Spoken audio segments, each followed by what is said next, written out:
സബ്ബിഹ് ബിഹംദി റബ്ബിക ഹീന തഖൂം വമിനൽ ലൈലി ഫസബ്ബിഹുഹു വഇദ്ബാറൻ നുജൂം.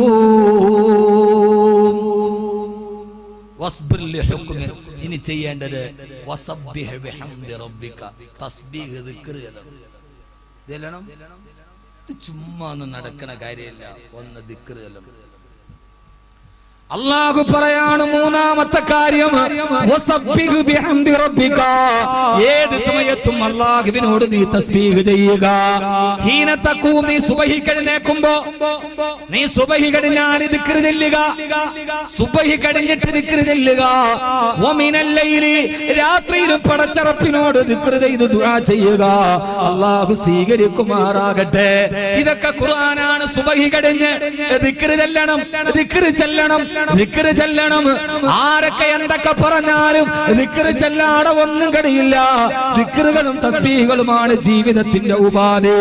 ദിക്ർ ചെല്ലണേ. അല്ലാഹു തൗഫീഖ് നൽകട്ടെ. കടലിനെ നിശ്ചലമാക്കിയത് ദിക്റാണ്.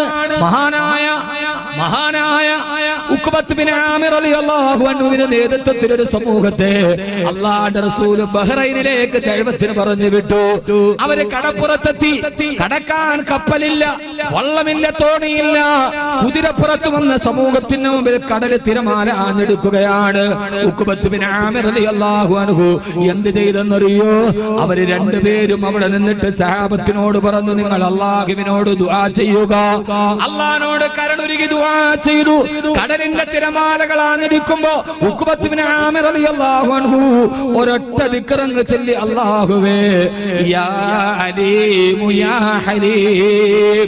ഉറക്കെ പറ, ഇതിന് ചൊല്ലാനുള്ളതാണ്. യാ അലീമു യാ ഹലീം, യാ അലീമു യാ ഹലീം, യാ അലീമു യാ ഹലീം.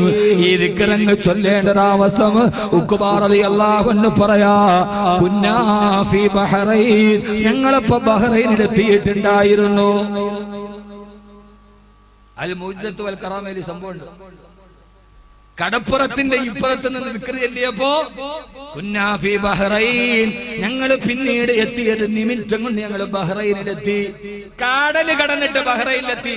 ആർക്കെങ്കിലും സംശയം ഉണ്ടോ? യാ അലീമു, ഇതാ പറഞ്ഞ ഇതൊക്കെ ജീവിതത്തിൽ ചെയ്യാനുള്ള ദിക്റാണ്. ഞാനങ്ങ് പോകും, നിങ്ങളും പോവും. ഇനി അറിയില്ല, കൂടെയില്ല ജനിക്കുന്ന നേരത്തും തീർച്ചയില്ല മരിക്കുന്ന നേരത്തും മധ്യ ഇങ്ങനെ കാണുന്ന നേരത്ത് മത്സരിക്കുന്നത് എന്തിന് നാമ്രത. ഇനി എപ്പോ കാണുമെന്നറിയില്ല. അപ്പൊ 2 ദിവസം വഅദ് പറഞ്ഞതിന് ശേഷം കബീർ ഉസ്താദിന്റെ വഅദ് കേട്ടിട്ട് ഞാൻ അന്ന് മുതൽ ദിക്ർ ചെല്ലാൻ തുടങ്ങി. യാ അലീമു യാ ഹലീം. ഏത് നടക്കൂല എന്ന് പറഞ്ഞ കാര്യവും നടക്കും. വനഹിനു ഫീ ബഹ്റൈൻ, ഞങ്ങളിപ്പോ ബഹ്റൈനിൽ എത്തിയിട്ടുണ്ടായിരുന്നു. കടലിന്റെ ഇപ്പുറത്ത് നിന്നിട്ട് ദിക്ർ ചൊല്ലിയപ്പോ കടലിന്റെ അപ്പുറത്തെത്താൻ ഒരു സഹാബത്തിന് കഴിഞ്ഞിട്ടുണ്ടെങ്കിൽ തസ്ബീഹ് കൊണ്ട് ദിക്ർ കൊണ്ട് കഴിഞ്ഞിട്ടുണ്ട്. അൽ മുഅ്ജിസത്തു വൽ കറാമയിൽ സംഭവമുണ്ട്. ഇനി ഞാൻ ഖുർആനിൽ നിന്ന് തെളിവ് പറഞ്ഞാൽ ദിക്ർ ചൊല്ലിയാലേ രക്ഷപ്പെടും. വേണോ? ഖുർആനിൽ തെളിവ് വേണോ? ഞാൻ പറഞ്ഞു അത് വേണം. ദിക്ർ ചൊല്ലിയാലേ രക്ഷപ്പെടും ഖുർആൻ. കുഴപ്പമില്ല. وذنون إذ ذهب مغاضبا فظن أن لن نقدر عليه. മഹാനായ നബിയുല്ലാഹി യൂനുസ് നബി അലൈഹി സ്വലാത്തു വസ്സലാം നീലത്തിമിംഗലത്തിന്റെ വയറ്റിൽ ആഴക്കടലിന്റെ പാരാവാരം പോലെ തിരമാല കളിക്കുന്ന കടലിന്റെ നടുവിൽ 7-ാം കടലിന്റെ ഉള്ളിൽ തിമിംഗലത്തിന്റെ വയറ്റിൽ പെട്ടി നബിയുല്ലാഹി യൂനുസ്. എവിടെയാണ്? കടലിൽ, 7-ാം കടലിൽ തിമിംഗലത്തിന്റെ വയറ്റിൽ. രക്ഷപ്പെടുവോ? രക്ഷപ്പെടുകൂടി ഇല്ല. നമ്മളൊരു ഉസ്താദേ ഞാൻ രക്ഷപ്പെടത്തില്ല, അങ്ങനെ ഒരു വാക്ക് മുഅ്മിൻ പറയാനേ പാടില്ല. ഞാൻ രക്ഷപ്പെടൂല, എന്റെ അള്ളാഹു തന്ന പരീക്ഷണം, അതൊരു മുഅ്മിൻ പറയാനേ പാടില്ല. രക്ഷപ്പെടും. അതിനാണല്ലോ ഖുർആനി കഥ പറയുന്നത്. സീരിയലിൽ കാണുന്നത് പോലെയല്ല. ലഖദ് കാന ഫീ ഖസസിഹിം ഇബ്റത്തുൻ ലിഉലിൽ അൽബാബ്. ചിന്തിക്കുന്നവർക്ക് ഗുണപാഠത്തിനാണ് ഖുർആൻ കഥ പറയുന്നത്. അവിടെ കിടന്ന യൂനുസ് നബി തന്നെ രക്ഷപ്പെടുത്താൻ ഒരാളും ഇനി വരില്ലെന്ന് ഉറപ്പായപ്പോ തിരമാലകളുടെ തിമിംഗലത്തിന്റെ വയറ്റിലിരുന്ന് യൂനുസ് നബി ദിക്റെല്ലാം തുടങ്ങി.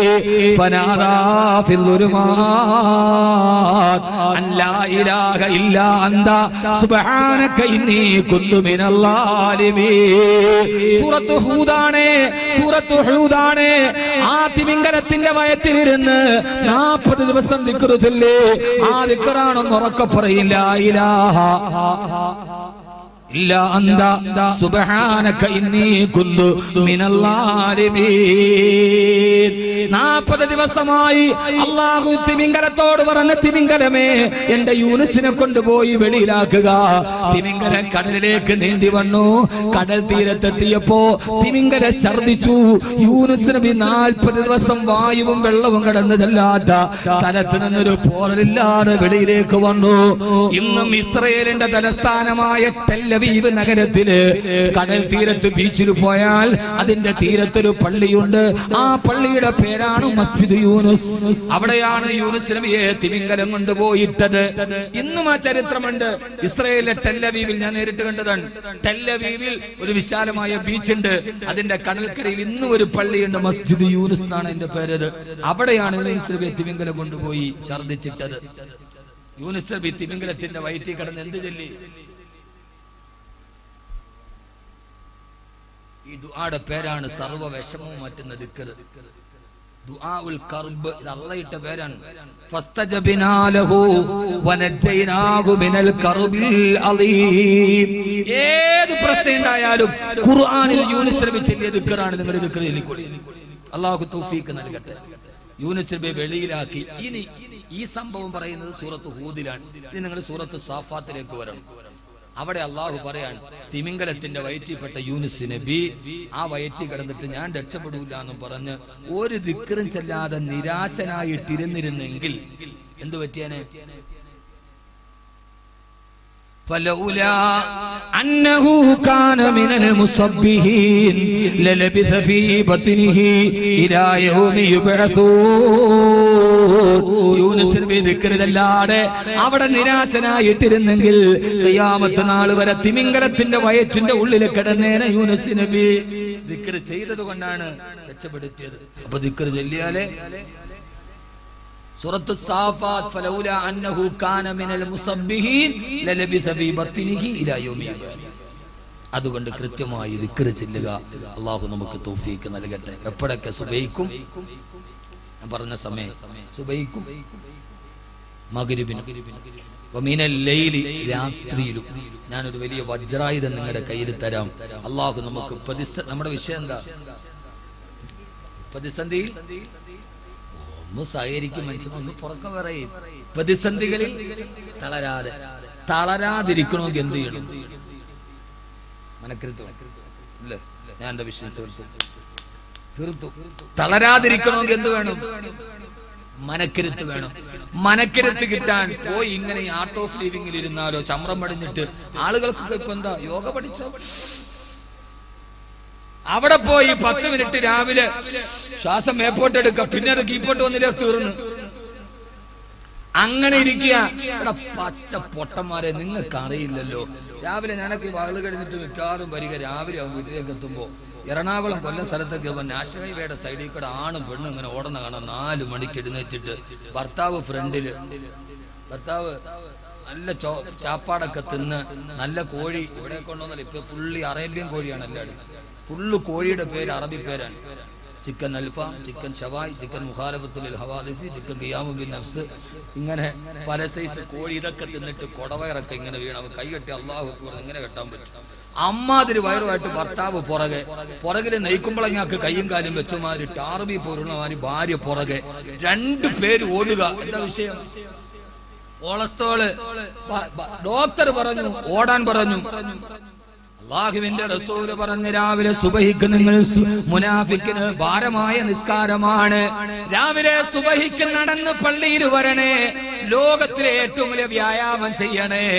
ആദ്യം നീ കുറെ നേരം 90 ഡിഗ്രിയിൽ നിൽക്കുക. കുറെ കഴിയുമെന്നാ കുറെ കഴിഞ്ഞാൽ 45 ഡിഗ്രി, പിന്നെ നേരെ 90 ഡിഗ്രി, പിന്നെ നേരെ നീ 0 ഡിഗ്രിയിലേക്ക് പോവുക. പിന്നെ നീ എഴുന്നേറ്റ് 90 ഡിഗ്രിയിൽ നിൽക്കുക. ഒരല്പനേരം നിന്നിട്ട് നീ 45 ഡിഗ്രിയിലേക്ക് ചെരിയുക. നിന്റെ സിരകളിലേക്ക് രക്തപ്രവാഹം ഉണ്ടാകട്ടെ. എന്നിട്ട് നടന്ന് നിന്റെ വീട്ടിലേക്ക് തിരിച്ചു പോവുക.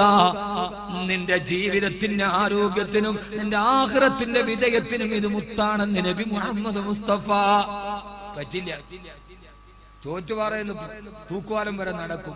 ചോറ്റുപാറയിൽ അവനാണ്ട് വിമത്ത് പള്ളിയിലേക്ക് നടന്ന് സുബഹിക്ക് പോവുക. ദുനിയാവാണ് വലുത്. അവര് പറയുന്നതാണ് ഇതാ കാലത്ത് ഇന്നാരിന്നാര് പറഞ്ഞാൽ ഫസദ്ദിഖൂഹ. നമ്മൾ അവരൊക്കെ നമ്മുടെ ഹദാമിയാണ്. ഇതാ കാലത്ത് ഹദാമി ഫസദ്ദിഖൂഹ വഇന്നൽ ഖൗല മാ കാലത്ത് ഹദാമി. അവര് പറഞ്ഞു ഇവര് പറഞ്ഞു നെറ്റിൽ കണ്ടു. നീ സുബഹിക്ക് നിന്റെ പള്ളിയിലേക്ക് നടന്നു പോയാൽ മതി. അവിടെ പോയി സുബഹി നിസ്കരിച്ചിട്ട് ആ രീതിയിൽ അവിടെ ഇരിക്കണം ഇഷ്റാഖ് വരെ. എന്നിട്ട് നിസ്കരിച്ചിട്ട് അടങ്ങണം. ഇതിനേക്കാൾ ഒരു വ്യായാമം പറയുന്നു. അല്ലാഹു സ്വീകരിക്കട്ടെ. നമ്മന്റെ വിഷയം ഞാൻ പറഞ്ഞ ഒത്തിരി പോകും. അതാണ് ജീവിതം. ഞാൻ ഇന്നലെ പറഞ്ഞല്ലോ, മുത്തുനബി സുബഹിക്ക് പള്ളിയിൽ പോയി. ഭാര്യ ജുവൈരിയ റളിയല്ലാഹു തആലയുടെ വീട്ടിൽ നിസ്കരിച്ചു. ഇശ്റാഖിന് മുമ്പേ അന്ന് നബി തങ്ങളെ നേരത്തെ വീട്ടിലേക്ക് വന്ന ഒരു അത്യാവശ്യത്തിന് വേണ്ടി ജുവൈരിയ റളിയല്ലാഹു അൻഹ പറഞ്ഞു, യാ റസൂലല്ലാഹ്, ഇന്ന് അങ്ങേക്കാൾ അല്ലാഹുവിന്റെ അടുക്കൽ പ്രതിഫലം വാങ്ങിച്ചത് ഞാനാണ് നബിയെ. ഭാര്യയും ഭർത്താവും മത്സരം. എന്താണ് ജുവൈരിയ, അങ്ങ് ഇശ്റാഖിന് മുമ്പ് വന്നല്ലോ. സുബഹി നിസ്കരിച്ച സ്ഥലത്ത് നിന്ന് ഇശ്റാഖ് നിസ്കാരവും കഴിഞ്ഞിട്ടാണ് ഞാൻ എഴുന്നേറ്റത്. അങ്ങ് നേരത്തെ പള്ളിയിൽ നിന്ന് വന്നല്ലോ നബിയെ. ഇന്നത്തെ ദിവസം എനിക്കാണ് പ്രതിഫലം കൂടുതൽ. എന്നെങ്കിലും ഞാൻ നിങ്ങളെ തോപ്പിച്ചല്ലോ. അപ്പൊ മുത്തുനബി പറഞ്ഞു, ജുവൈരിയ, ഇല്ല, നീ എന്നെ തോപ്പിച്ചിട്ടില്ല. സുബഹി നിസ്കാരത്തിന് ശേഷം ഞാനൊരു ദുആ ചെയ്തിട്ടുണ്ട്. ആ ദുആ കൃത്യമായിട്ട് ആ ദിക്ർ പറഞ്ഞാൽ രാവിലെ സുബഹി മുതൽ ഇശാ വരെ നിസ്കരിച്ച സ്ഥലത്തിരുന്ന് വീണ്ടും വീണ്ടും നിസ്കരിച്ച പ്രതിഫലം അവന് കിട്ടും. ജുവൈരിയ, ഏതാണ് നബിയെ? സുബ്ഹാനല്ലാഹി വബിഹംദിഹി വരിളാ നഫ്സിഹി വസിനത അർശിഹി വഅദദ ഖൽഖിഹി വമിദാദ കലിമാതിഹി. ഈ ദിക്ർ നിങ്ങൾ പറഞ്ഞോ. ഇശാ വരെ നിന്ന് നിസ്കരിച്ച പ്രതിഫലമാണ് നിങ്ങൾക്ക്. ഇതൊക്കെ ഞാനൊരു സാമ്പിൾ തരുന്നു എന്ന് മാത്രം. അള്ളാഹു സ്വീകരിക്കാൻ തൗഫീഖ് നൽകട്ടെ. അതുകൊണ്ട് ഇതിനെ നമ്മൾ കൈവിടരുത്. ഇൻഷാ അല്ലാഹ് ചെയ്യൂലേ? അപ്പൊ നമുക്ക് പ്രതിസന്ധിയിൽ തളരാതെ പിടിച്ചു വെക്കണമെങ്കിൽ എന്ത് വേണം? മനക്കരുത്ത് വേണം. മനക്കരുത്ത് കിട്ടാൻ ഒരു നല്ല മരുന്ന്, ഇതിനേക്കാൾ വലിയൊരു മരുന്നില്ല. ഞാൻ ഇൻഷാ അല്ലാഹ് നിങ്ങളുടെ മുമ്പിൽ സമർപ്പിക്കുകയാണ്. ഞാൻ എന്റെ നഫ്സിനോടും നിങ്ങളുടെ നഫ്സിനോടും ഞാൻ വസിയ്യത്ത് ചെയ്യുക. നമ്മുടെ ദുആയിലേക്ക് കടക്കാണ്. കഴിയുന്നവരൊക്കെ ഇത് ഇൻഷാ അല്ലാഹ് ചെയ്യും. എന്ത് പറയണം? ചെയ്യൂ. ചെറിയ കാര്യമാണ്. ഇൻഷാ അല്ലാഹ് കഴിയും. ഒന്ന് പറ്റുന്നവരൊക്കെ ഒന്ന് കൈപൊക്കി. കാശല്ല, സ്വർണ്ണമല്ല, മടിച്ച കയ്യോ. പെണ്ണുങ്ങളും വള ഒരു തരാതെ പൊക്കാൻ പേടിയോ. അല്ലാഹു തൗഫീഖ് നൽകട്ടെ. ഇത് വല്ലാഹി ഞാൻ പറയുന്നത് എന്റെ നഫ്സിനോടും നിങ്ങളോടുമാണ്. എന്റെ ജീവിതത്തിന്റെ ചില മൂല്യങ്ങൾ ഇതാണ് ഞാൻ പറയുന്നത്. മനസ്സിന് കരുത്ത് കിട്ടും, തളരൂല. ഇന്ന് 1 കോടി രൂപയുടെ നട്ടം നിന്റെ ബിസിനസ്, നീ തളരൂല, ഉറപ്പാണ്. കാരണം ഈ മരുന്ന് പറഞ്ഞത് ഹൃദയത്തെ സൃഷ്ടിച്ച അല്ലാഹുവാണ്. അല്ലാഹുവിന്റെ ഖുർആൻ പറയുകയാ, നിന്റെ ജീവിതത്തിൽ നിനക്കും മനക്കരുത്തു വേണോ? ഇന്നനാശിയത്തൽ ലൈലി യശദ്ദു വതന വാഖവ മുഖീരാ. ഇന്നനാശിയത്തൽ ലൈലി, രാത്രിയിൽ ഇബാദത്ത് ചെയ്യുക. ഇന്നനാശിയത്തൽ ലൈലി, രാത്രിയിലെ ഇബാദത്തുകൾ യശദ്ദു വതാ, അത് നിന്റെ മനസ്സിന് കരുത്ത് നൽകുന്നതാണ്.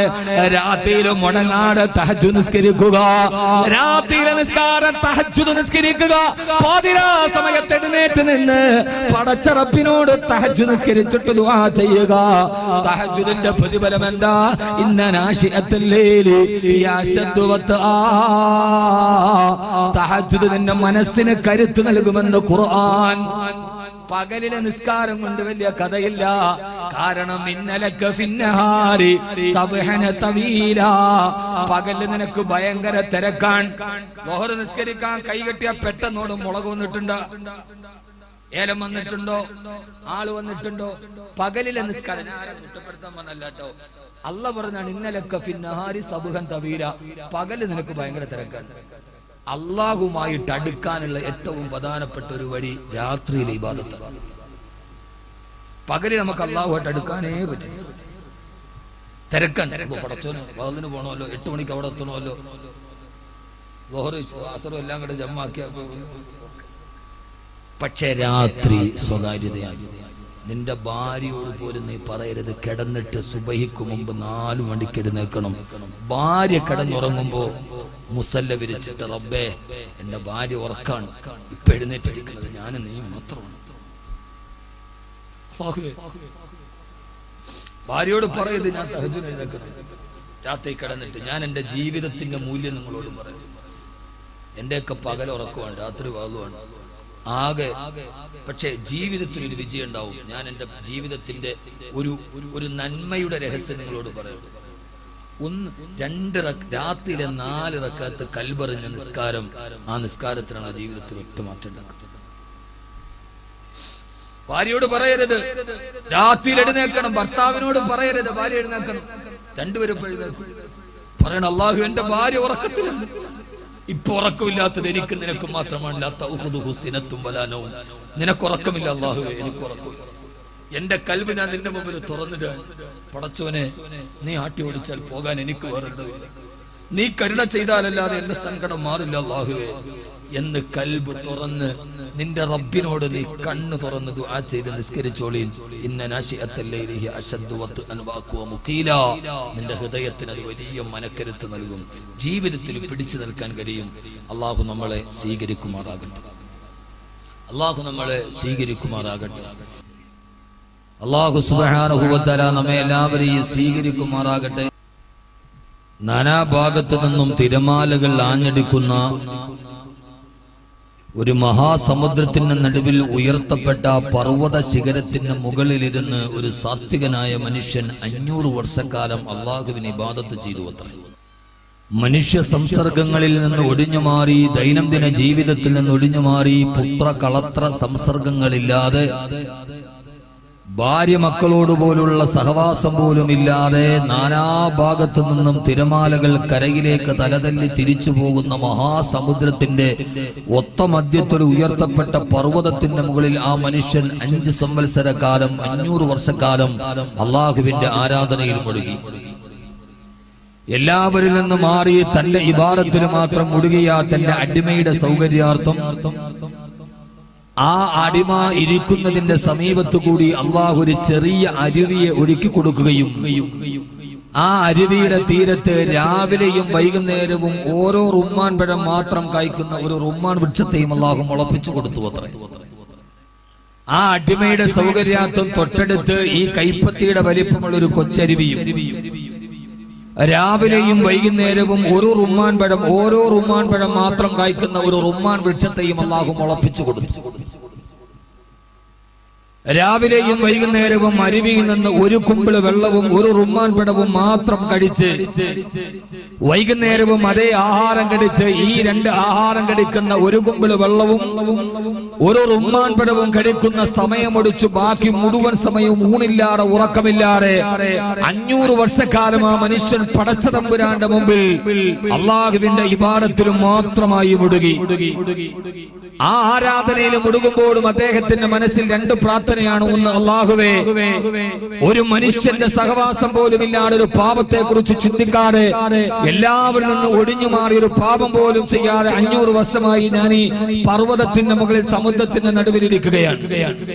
ഞാൻ മരിച്ചാൽ അല്ലാഹുവേ നിന്റെ മുമ്പിൽ സുജൂദിൽ കിടക്കുമ്പോൾ എന്റെ റൂഹിനെ നീ പിടിക്കണം. ആ മനുഷ്യന്റെ ചിരകാല അഭിലാഷം 2 പ്രാർത്ഥനയാണ്. ഒന്ന്, നിന്റെ മുമ്പിൽ സുജൂദിൽ കിടക്കുമ്പോൾ എന്റെ റൂഹിനെ നീ പിടിക്കണം.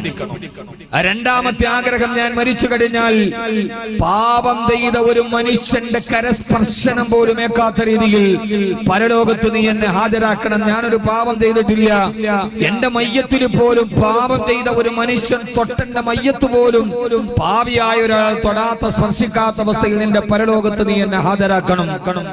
എല്ലാവരും ഓർക്കുന്നത് പോലെ ആ മനുഷ്യന്റെ ആഗ്രഹം പോലെ 500 വർഷക്കാലം ഒരു റുമ്മാൻ വെള്ളവും ഒരു കുമ്പിള് വെള്ളവും കഴിച്ച് ഭക്ഷണം കഴിച്ച് ബാക്കിയുള്ള സമയം മുഴുവനും അള്ളാഹുവിനെ ഇബാദത്ത് ചെയ്ത ആ മനുഷ്യന്റെ ആഗ്രഹം പോലെ സുജൂദിൽ കിടക്കുമ്പോൾ അവന്റെ റൂഹിനെ അള്ളാഹു പിടിച്ചു. ഒരു പാപം ചെയ്ത മനുഷ്യന്റെ കരസ്പർശനം പോലും ഇല്ലാതെ പടച്ചതമ്പുരാന്റെ പരലോകത്തെ അയാളെ വിചാരണയ്ക്ക് വേണ്ടി ഹാജരാക്കിയപ്പോൾ അല്ലാഹു സുബ്ഹാനഹു വ തആല പറഞ്ഞു, എന്റെ പ്രിയപ്പെട്ട അടിമേ, എന്റെ ഔദാര്യമായി എന്റെ ഓശാരമായി നിനക്ക് ഞാൻ സ്വർഗം തരികയാണ്. അയാൾ പറഞ്ഞു, അല്ലാഹുവേ വേണ്ട, നിന്റെ ഔദാര്യമായി നിന്റെ സൗജന്യമായി നിന്റെ സ്വർഗം എനിക്ക് ആവശ്യമില്ല. കാരണം ആരാരും കടന്നു വരാത്ത പാരാവാരം പോലെ പരന്നു കിടക്കുന്ന പരസ്പരം തിരമാലകൾ ആഞ്ഞടിക്കുന്ന മഹാസമുദ്രത്തിന്റെ നടുവിൽ ഉയർത്തപ്പെട്ട പർവ്വത ശിഖരത്തിന്റെ മുമ്പിൽ ഒരു ഉറുമാൻ വെള്ളവും ഒരു കുമ്പിള് വെള്ളവും കുടിച്ച് നിനക്ക് 500 വർഷക്കാലം തലപ്പൊക്കാതെ സുജൂദിൽ കിടന്നവനാണ് ഞാൻ. അതുകൊണ്ട് 500 വർഷക്കാലം ഞാൻ ചെയ്ത ഇബാദത്തിന് പകരമായി നീ എനിക്ക് സ്വർഗം തന്നാ മതി. നിന്റെ സൗജന്യമായി എനിക്ക് നിന്റെ സ്വർഗം ആവശ്യമില്ല. അള്ളാഹു പറഞ്ഞു, അടിമേ, എന്റെ ഔദാര്യമായി എന്റെ സൗജന്യമായി നിനക്ക് ഞാൻ സ്വർഗം തരികയാ. വേണ്ട റബ്ബേ, വേണ്ട, നിന്റെ ഔദാര്യം എനിക്ക് വേണ്ട. ഞാൻ ചെയ്ത ഇബാദത്തിന് പകരമായി അതിന്റെ പ്രതിഫലമായി നിന്റെ സ്വർഗം എനിക്ക് തന്നാൽ മതി, ഇല്ലെങ്കിൽ വേണ്ട. മൂന്നാമതും അല്ലാഹു പറഞ്ഞു, ഇല്ല, ഞാൻ നിനക്ക് എന്റെ ഔദാര്യമായി സൗജന്യമായി സ്വർഗം തരികയാ. അപ്പോഴും പറഞ്ഞു, വേണ്ട റബ്ബേ, വേണ്ട. അല്ലാഹുവിനോട് തർക്കിച്ചു, എന്റെ ഇബാദത്തിന് പ്രതിഫലമായി നിന്റെ സ്വർഗം എനിക്ക് മതി, നിന്റെ ഓശാരം എനിക്ക് ആവശ്യമില്ല. ഈ അടിമ സ്വർഗപ്രവേശനത്തിന്റെ കാര്യത്തിൽ അല്ലാഹുവിനോട് തർക്ക വിതർക്കങ്ങളിൽ ഏർപ്പെട്ടുകൊണ്ടിരിക്കുമ്പോ അല്ലാഹു സുബ്ഹാനഹു വ തആല മുഖറബുൽ അംലാഖ് മലക്ക് ജിബ്രീൽ അലൈഹിസ്സലാത്തു വസ്സലാമിനെ തന്റെ സവിധത്തിലേക്ക് വിളിച്ചു. ജിബ്രീലിനോട് പറഞ്ഞു, ജിബ്രീൽ, ഈ മനുഷ്യൻ 500 വർഷക്കാലം എനിക്ക് ചെയ്ത ഇബാദത്തിന് പകരമായി സ്വർഗം ചോദിക്കുകയാ. ആ മനുഷ്യന്റെ ഇബാദത്ത് നമ്മളെ പോലെയല്ല. ചന്തയിലും പോയി ജീവിതത്തിന്റെ ദൈനംദിന സംസർഗവും സമ്പർക്കവും സംസാരവും സഹകരണവും കഴിഞ്ഞ് ബാക്കിയുള്ള സമയത്ത് ചെയ്ത പരിമിതമായ 24 മണിക്കൂറിലെ 25 മിനിറ്റത്തെ നിസ്കാരമോ പരിമിതമായ ഇബാദത്തുകളോ അല്ല. 500 വർഷക്കാലം ഒരല്പസമയം എടുത്തു ബാക്കി ചെയ്ത ഇബാദത്ത്. അള്ളാഹു പറഞ്ഞു, ജിബ്രീൽ, ഈ മനുഷ്യൻ 500 വർഷം എനിക്ക് ചെയ്ത ഇബാദത്തും ആ 500 വർഷം ഞാൻ ഇവൻ ജീവിച്ചിരുന്നപ്പോ ഞാൻ അവന് ചെയ്തു കൊടുത്ത അനുഗ്രഹങ്ങളും രണ്ടും കൂടി നീ ഒന്ന് കണക്കാക്കി നോക്കുക. 500 വർഷക്കാലം ശ്രദ്ധിച്ച് കേൾക്കണേ. നമ്മളൊക്കെ നന്നായി മനസ്സിലാക്കണം, ഇത് കെട്ടുകഥയൊന്നുമല്ല, ഇതൊരു റൊമാൻറ്റിക് ഭാവനയല്ല. 500 വർഷക്കാലം നീ എനിക്ക് ചെയ്ത ഇബാദത്തും ആ 500 വർഷക്കാലം ഈ മനുഷ്യൻ ഈ ഭൂമിയിൽ ജീവിച്ചിരുന്നപ്പോ അയാൾക്ക് ഞാൻ ചെയ്തു കൊടുത്ത അനുഗ്രഹവും രണ്ടും കൂടി ഒന്ന് കണക്ക് കൂട്ടി നോക്കുക. മഹാനായ ജിബ്രീൽ അലൈഹിസ്സലാത്തു വസ്സലാം അല്ലാഹു എനിക്കൊന്നും തന്നില്ല എന്ന് പരാതിയും പരിഭവവും പരിമിതിയും പരിതാപവും പറയുന്ന പതിതരായ എന്റെ പ്രിയപ്പെട്ട അല്ലാഹുവിന്റെ അടിമകളോട് ഞാൻ ആദ്യം തന്നെ ഓർമ്മിപ്പിക്കുകയാ, 500 വർഷക്കാലം ഈ മനുഷ്യൻ അല്ലാഹുവിനെ ചെയ്ത ഇബാദത്തും 500 വർഷക്കാലം അല്ലാഹു സുബ്ഹാനഹു വ തആല അവന് ചെയ്തു കൊടുത്ത അനുഗ്രഹവും തമ്മിൽ ജിബ്രീൽ അലൈഹിസ്സലാത്തു വസ്സലാം കണക്ക് കൂട്ടി നോക്കിയപ്പോ അല്ലാഹു സുബ്ഹാനഹു വ തആല മനുഷ്യന് ചെയ്തു കൊടുത്ത കോടാനുകോടി അനുഗ്രഹത്തിൽപ്പെട്ട ഒരേ ഒരു അനുഗ്രഹമായ കണ്ണ് എന്ന് പറയുന്ന രണ്ട് കണ്ണ് എന്ന് പറയുന്ന അവന്റെ കാഴ്ചക്ക് പകരം വെക്കാൻ 500 വർഷത്തെ അവന്റെ ഇബാദത്തുകൾ തരകാട് വന്നപ്പോ അല്ലാഹു സുബ്ഹാനഹു വ തആല അവനെ ചെയ്തു കൊടുത്ത കോടാനുകോടി അനുഗ്രഹങ്ങളിൽ കാഴ്ച എന്ന 2 അനുഗ്രഹമുണ്ടല്ലോ, 2 കണ്ണുകൾ അല്ലാഹു തന്നെ എടുത്തു ചോദിച്ച അലം നജഅല്ലഹു ഐനൈൻ വലിസാനം വശഫതൈൻ, നിനക്ക് ഞാൻ സുന്ദരമായ 2 കണ്ണുകൾ തന്നില്ലയോ? നീ രാവിലെ എഴുന്നേൽക്കുമ്പോ കണ്ണു തുറന്നു പോക്കിയാൽ കിഴക്കിന്റെ നവസ്ഥനിയിൽ പൊട്ടിമുളക്കുന്ന സൂര്യന്റെ അരുണോദയത്തിന്റെ വർണ്ണപ്രപഞ്ചത്തിന്റെ വിസ്മയത്തിന്റെ നിന്റെ നേത്രങ്ങൾ കൊണ്ട് കണ്ട് ആസ്വദിക്കാൻ കഴിയുന്ന, തുറന്നാൽ ഈ പ്രപഞ്ചത്തിന്റെ വർണ്ണ വിസ്മയങ്ങളെ കാണാൻ കഴിയുന്ന 2 കണ്ണുകൾ നിനക്ക് ഞാൻ തന്നില്ലയോ എന്ന് അല്ലാഹു ഖുർആനിൽ എടുത്തു ചോദിച്ച അപാരമായ ഒരു അനുഗ്രഹമായവന്റെ 2 കണ്ണുകൾ. ആ 2 എന്റെ കണ്ണെന്ന് പറയുന്ന അനുഗ്രഹത്തിന് പകരം വെക്കാൻ 500 വർഷത്തെ ഇവന്റെ ഇബാദത്തുകൾ തികയാറ് വന്നപ്പോ അല്ലാഹു സുബ്ഹാനഹു വ തആല ചോദിച്ചു അത്രയാ മനുഷ്യനോട്, ഇനി നീ പറയേ, ഞാൻ നിനക്ക് ബാക്കി അനുഗ്രഹങ്ങൾക്കുള്ള ഇബാദത്തുകൾ എവിടെ? പാരാവാരം പോലെ പരന്നു കിടക്കുന്ന കടലിന്റെ നടുവിൽ ഉയർത്തപ്പെട്ട പർവ്വതത്തിന്റെ മുകളിൽ നീ എനിക്ക് വേണ്ടി ഇബാദത്ത് ചെയ്തപ്പോ നിനക്ക് വെള്ളം പാനം ചെയ്യാൻ നിന്റെ തൊട്ടടുത്ത് അരുവി ഒഴിപ്പിച്ചു തന്നതാരാ? അല്ലാഹുവേ, അത് നീയാണ് അല്ലാ. നിനക്ക് വിശക്കുമ്പോഴൊക്കെ കഴിക്കാൻ വേണ്ടി രാവിലെയും വൈകുന്നേരവും ദിവസവും ഓരോ പടത്തെ ആ പടച്ചത്തിൽ മുളപ്പിച്ചു തന്നതാരാ? അല്ലാഹുവേ, നീയാണ് അല്ലാ. ഈ അനുഗ്രഹത്തിനൊക്കെ പകരം വെക്കാൻ ഇനി ഏത് ഇബാദത്താണ് ബാക്കിയുള്ളതെന്ന് ചോദിച്ചപ്പോ അല്ലാഹു സുബ്ഹാനഹു വ തആല പറഞ്ഞു, ഭദ്രേ, എന്റെ ഔദാര്യം കൊണ്ട് നീ എന്റെ സ്വർഗത്തിലേക്ക് പോവുക. ഞാൻ ഈ പറഞ്ഞത് വെറും ഒരു കഥയോ മിത്തോ ഐതിഹ്യവുമല്ല. ഇതൊരു നാടകക്കാരന്റെ റൊമാന്റിക് ഭാവനയല്ല. ഇത് ഷേക്സ്പിയറിന്റെ നാടകത്തിന്റെ ഇതിവൃത്തമല്ല. ഇതാര് പറഞ്ഞതെന്നറിയോ? 14 നൂറ്റാണ്ടുകൾക്ക് മുമ്പ് ഈത്തപ്പന മരത്തിന്റെ ഓലകള് ചാരിവച്ച മസ്ജിദുൻ നബവിയുടെ ഭിത്തിയിൽ ചാരിയിരുന്നു കൊണ്ട് തന്റെ പ്രഭാഷണം കേൾക്കാനെത്തിയ അവിടുത്തെ അനുയായികളോട് പറഞ്ഞുകൊടുത്ത ലോകത്തിന്റെ മുഖ്ബിറേ സാദിഖ് നബി മുഹമ്മദ് മുസ്തഫ സല്ലല്ലാഹു അലൈഹി വസല്ലമ അല്ലാഹുവിന്റെ റസൂൽ തന്നെ സഹാബത്തിനോട് പറഞ്ഞു കൊടുത്ത ബനൂ ഇസ്രായേലിൽപ്പെട്ട ഒരാളുടെ കഥയായത്. ഞാനിത് ചോദിക്കാനുള്ള കാരണം എന്റെ പ്രിയപ്പെട്ട സഹോദരങ്ങളെ, അല്ലാഹു നമുക്ക് ചെയ്ത കോടാനുകോടി അനുഗ്രഹങ്ങൾ. കുല്ലു കാനൽ ബഹറു മിദാദൻ ലികലിമാതി റബ്ബി ലനഫിദൽ ബഹറു ഖബല അൻ തൻഫദ കലിമാതു റബ്ബി. സപ്തസമുദ്രങ്ങളിലെ ജലത്തുള്ളികൾ ലോകത്തിന്റെ മനാന്തരങ്ങളിലെ വടവൃക്ഷങ്ങളിലെ മഷിയാക്കി മാറ്റിയാൽ എഴുതി തീർക്കാൻ കഴിയാത്ത പടച്ചിറപ്പിന്റെ അനുഗ്രഹങ്ങൾ ഉണ്ടല്ലോ. അനുഗ്രഹത്തിന് 500 വർഷത്തെ ഇബാദത്ത് പോലും തികയാറ് വന്നുവെങ്കിൽ അല്ലാഹു നമുക്ക് ചെയ്തു തന്ന അനുഗ്രഹങ്ങളുടെ വില എത്രയാ? പടച്ചതമ്പുരാൻ നമുക്ക് ചെയ്തിരിക്കുന്ന അനുഗ്രഹങ്ങൾ എത്രയാ? അതിനെക്കുറിച്ച് പറഞ്ഞാലൊടുങ്ങാത്ത എത്രയെത്ര നമ്മുടെ ചുറ്റുപാടുകൾ, നമ്മുടെ ശരീരങ്ങളിൽ അല്ലാഹു നമുക്ക് നൽകിയ ഏറ്റവും വലിയ അനുഗ്രഹം പടച്ചിറപ്പിന്റെ ആരോഗ്യമാണല്ലോ. അതിലേക്ക് ഞാൻ വിശാലമായി ചർച്ച കൊണ്ടുപോകുന്നില്ല. അല്ലാഹു നമ്മളെ കാക്കുമാറാകട്ടെ. ഇന്നലെ ഈ റിയാസിന് വേണ്ടി പ്രഭാഷണം നടത്തി. ഇന്നൊരു ദിവസം ഞാൻ ഇവിടെ ഒന്ന് തങ്ങി താമസിച്ചപ്പോ എത്രയോ ആളുകളാണ് വന്നിട്ട് എന്നോട് പറഞ്ഞത്, ഉസ്താദേ, ദുആ ചെയ്യണം, മോൾക്ക് ക്യാൻസർ ആണ്. 3 വയസ്സ് പോലുമുള്ള പൊന്നുമോന് ക്യാൻസർ ആണത്രേ. അല്ലാഹു ശിഫ നൽകി അനുഗ്രഹിക്കുമാറാകട്ടെ. ഹാർട്ടിന് പ്രശ്നമുള്ള മക്കളെ കുറിച്ച് ആവലാതി പറഞ്ഞവർ, ക്യാൻസർ രോഗബാധിതരായി ബ്ലഡ് ക്യാൻസർ പിടിച്ചവർ, ഇന്ന് ഈ പകല് മുഴുവനും ഈ മലയോരത്തിന്റെ മൺപാതയിലൂടെ നടന്നു പോയപ്പോ ഞാൻ കേട്ടത് മുഴുവനും കണ്ണുനീരിന്റെ കഥകളാണ്. കവിൾത്തടത്തിലൂടെ കണ്ണുനീര് തടം തന്നെയാ തൊടുകുന്ന 1000 രോഗത്തിന്റെ കഥകൾ. അല്ലാഹു നമുക്ക് ചെയ്ത അനുഗ്രഹം, ഏറ്റവും പ്രധാനപ്പെട്ട അനുഗ്രഹം ഹബീബായ നബി തങ്ങൾ പറഞ്ഞുവല്ലോ. ലോകത്ത് വിലമതിക്കാൻ കഴിയാത്ത 2 അനുഗ്രഹത്തെ പറഞ്ഞപ്പോ ഒന്നാമത്തെ അനുഗ്രഹം അല്ലാഹു നമുക്ക് നൽകിയിരിക്കുന്ന ആരോഗ്യമാ. നിങ്ങൾക്കറിയുമോ, 5 അടി 10 ഇഞ്ച് ഉയരമുള്ള എന്റെ ശരീരത്തിൽ അല്ലാഹു അടുക്കി വച്ചിരിക്കുന്ന ഞരമ്പുകൾ മുഴുവനും ഒരൊറ്റ നൂല് പോലെ ചേർത്ത് വെച്ചാൽ 72 കിലോമീറ്റർ നീളം വരുമെന്നോ. അതായത് എന്റെ ശരീരത്തിന്റെ ഞരമ്പുകളുടെ ഒരറ്റം ഈ തൂക്കുപാലത്തെ അങ്ങാടിയുടെ ഒരറ്റത്ത് വെച്ചാൽ മറ്റേ അറ്റം 72 കിലോമീറ്റർ അകലെ തൊടുപുഴം നഗരം വരെ എന്റെ ഞരമ്പുകൾക്ക് നീളമുണ്ട് എങ്കിൽ 72 കിലോമീറ്റർ നീളമുള്ള ഈ ഞരമ്പുകൾ ഒരു റബ്ബർ ബാൻഡ് ചുറ്റിവെക്കുന്നത് പോലെ ഈ ശരീരത്തിന്റെ ഉള്ളിൽ ചുറ്റിവെച്ചിട്ട് ഇതേവരെ ബ്ലഡിന്റെ സർക്കുലേഷൻ ഒരു തടസ്സമില്ല. ഇതേവരെ രക്തത്തിന്റെ ചംക്രമണം നിലച്ചു പോയിട്ടില്ല. ആരാ ഇതിനെ സംവിധാനിച്ചു തന്നത്? തബാറകല്ലാഹു അഹ്സനുൽ ഖാലിഖീൻ. ഏകനായ റബ്ബ് സുബ്ഹാനഹു വ തആല, അല്ലാഹു സുബ്ഹാനഹു വ തആല എന്തേ മാനമാ പടച്ചറപ്പ് നൽകിയ അനുഗ്രഹത്തെ കുറിച്ച് ചിന്തിക്കാത്തതെന്താ? നമ്മളൊക്കെ രാത്രിയിൽ കിടക്കാറുണ്ടല്ലോ. ആ കിടക്കുന്ന സമയത്ത് നിങ്ങൾ ചിന്തിക്കാറുണ്ടോ? രാവിലെ കിടന്നുറങ്ങിയാലും എങ്ങനെയാ, രാവിലെ എഴുന്നേൽക്കുന്നത് എങ്ങനെയാ? അന്നോമു അഖുൽ മൗതി, ഉറക്കം മരണത്തിന്റെ സഹോദരനാണെന്ന് മുത്തുനബി മുഹമ്മദ് മുസ്തഫ. ഒരു പാതിമന മരണത്തിലേക്ക് സ്ഥലകാലബോധമില്ലാതെ ഉറക്കത്തിലേക്ക് പോകുമ്പോ രാവിലെ എങ്ങാനും ഉറക്കത്തിൽ നിന്ന് ഉണരാതെ വന്നാൽ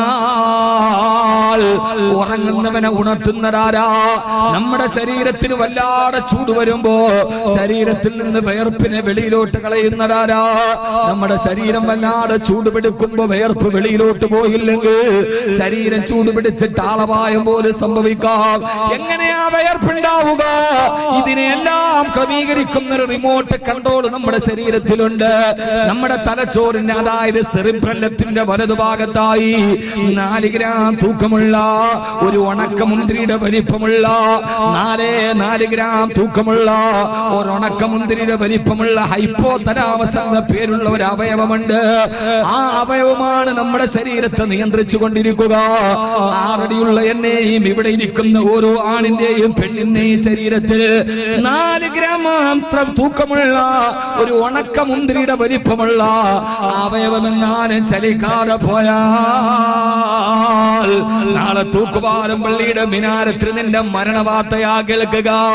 എടാ പൊന്നുമോനെ മാനവ, എടാ പൊന്നുമോനെ മനുഷ്യ, നിന്റെ കഥ എന്താ? നിന്റെ കഥ എന്താ ഉള്ളത്? ഒരു കഥയില്ല നിനക്ക്.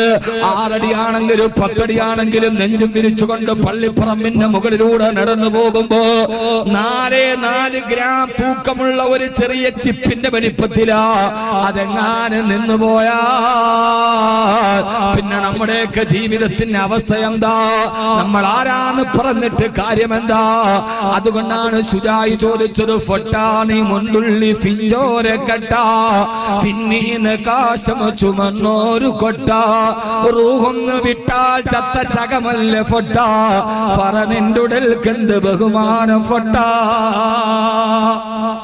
ശുജായി മൊയ്തു മുസ്ലിയാർ ഫൊട്ടാനി മുണ്ടുള്ളി പിഞ്ചോരെ കട്ട പിന്നീന്ന് കാഷ്ടം ചുമന്നോരു കൊട്ട. ശുജായിയുടെ ചോദ്യാണ്, എടാ പൊട്ട നീ ആരാ? കേട്ടിട്ടുണ്ടോ?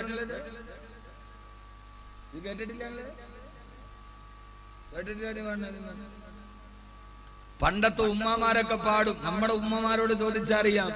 പൊട്ടാനി മുണ്ടുള്ളി പിഞ്ചോരെ കട്ട പിന്നീന്ന് കാഷ്ടം ചുമന്നോരു കൊട്ട റൂഹൊന്ന് വിട്ടാൽ ചത്ത ചകമല്ല പൊട്ട പറനിന്റുടൽക്കെന്ത് ബഹുമാനം പൊട്ട. കേട്ടിട്ടില്ലേ? സമതുസ്ഥാനെ തോന്നിച്ചു നോക്കണം. നമ്മുടെ പഴയ ഉമ്മമാർക്ക് ഇതൊക്കെ നന്നായിട്ട്. ഇത് സഫലമാലയാണ്. നൂറ്റാണ്ടുകൾ പഴക്കമുള്ള ശുജായി മൊയ്തു മുസ്ലിയാർ എഴുതിയ സഫലമാലയാണ്. എന്താ അതിന്റെ അർത്ഥം നമുക്കറിയോ? കുറെ ഉണ്ടത്. ഞാൻ എന്റെ ഉമ്മ പാടണ കേട്ടിട്ട് ഞാൻ പഠിച്ചു. നമ്മുടെ ഉമ്മമാരൊക്കെ പണ്ട് പാടിത്തന്ന പാട്ടിൽ പോലും ദീനുണ്ടാവും. ഇന്നങ്ങനെ ഒരു ദീനെ നമ്മുടെ വീടുകളിൽ ദീനില്ല. എന്താ അതിന്റെ അർത്ഥം?